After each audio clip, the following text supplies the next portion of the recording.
Just now, new presenting, it's advisor of President of Russian Federation, Sergei Yuryevich Glazyev.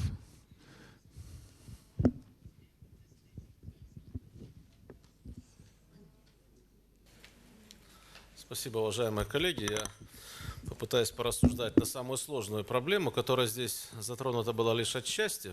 Thank you, dear colleagues. I will try to speak on the issue related to the Russian issue, where the money are. We like to ask this question: where are the money for the belts of development, for corridors of development, for value-added accruement? How to implement these wonderful plans that you have drawn before us for sustainable development? The first presentation that we listened to, a rather interesting report that we have heard, it was said that we have the possibility that after financial crisis, the problems with excess of derivatives, with financial bubbles, with debts, would be exacerbated.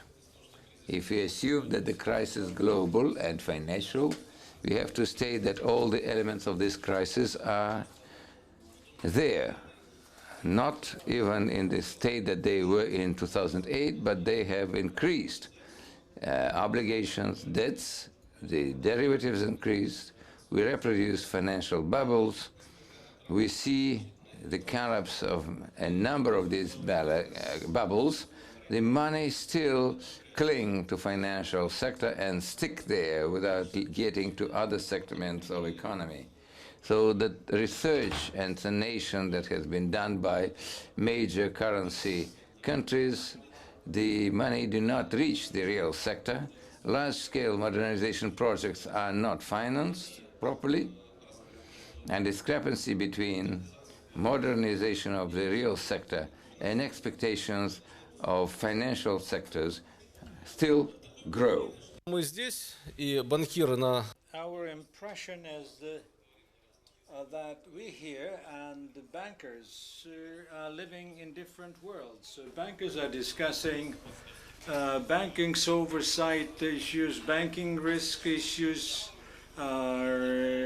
capital sufficiency ratios. There's no connection between financial sector and real sector being discussed.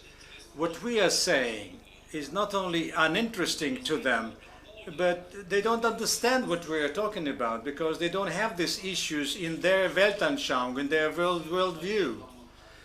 Our impression is that everybody is waiting for something. So many people are saying that we should go over to project financing pattern. There was a brilliant presentation by our Italian colleague who said that the worldview of and outlook of our financial community should be changed, and they should be going over to funding development, and governments and states should be funding this and incentivize it, and bankers may be waiting for government incentives. But even the state, the government, borrowing a lot of money, continues to curtail budget expenditures, particularly for funding investment programs. Our Brazilian senator was very convincing when he talked about the collapse of the dollar pyramid, the crash of the financial system that has been operating until now. But some colleagues from Russia, supported by some, doubted that this crash has happened or occurred, and will have to live with two processes. One is the disintegration of the global financial system based on endless issuance of the dollar and the linked currencies like the pound sterling, Japanese yen, and European currency that occupied this niche, and that became a beginning of a new tendency, the emergence of new regional currencies. And we are told that Mercosur is on the verge of deciding to having its own reserve currency. The question arises, who will be funding the global investment project. We never got this financing from issues of older reserve currencies. The question, will the issues of new reserve currencies will make sure that the money they issue will go to fund these added value chains. I don't think we'll see a financial oligarchy and major financial entities ready to invest readily into modernization of the global infrastructure. We're talking about the transition to a new technological mode involving many serious risks, a lot of uncertainty, and without active government incentives and support, modernization programs are not feasible. The thing is that the scale of required investment to master key manufacturing capacities of a new technological mode is not, in fact, within the capacity of the most developed countries. Who will pay for modernization? I think the answer is it is those entities who are linked to the issue of global money. If we talk about global infrastructure and its modernization, this can only be implemented using world currencies, who create a surplus of world money and currencies in the world markets. I want to go back to a familiar but forgotten idea of Tobin about the financial transaction tax. If such a tax is introduced, it's clearly that the major payers of this tax will be US financial speculators, to a lesser degree Japanese financial speculators, European, English. So the issues of world currencies through Tobin financial transaction tax will contribute through this tax the proportionate contributions to solution of global issues. What are these global issues and problems? Interesting question, because to inspire the world financial oligarchy to finance and create a global mechanism, it's unlikely. We need to global issues that require the effort of the global community and its overall technical capacity.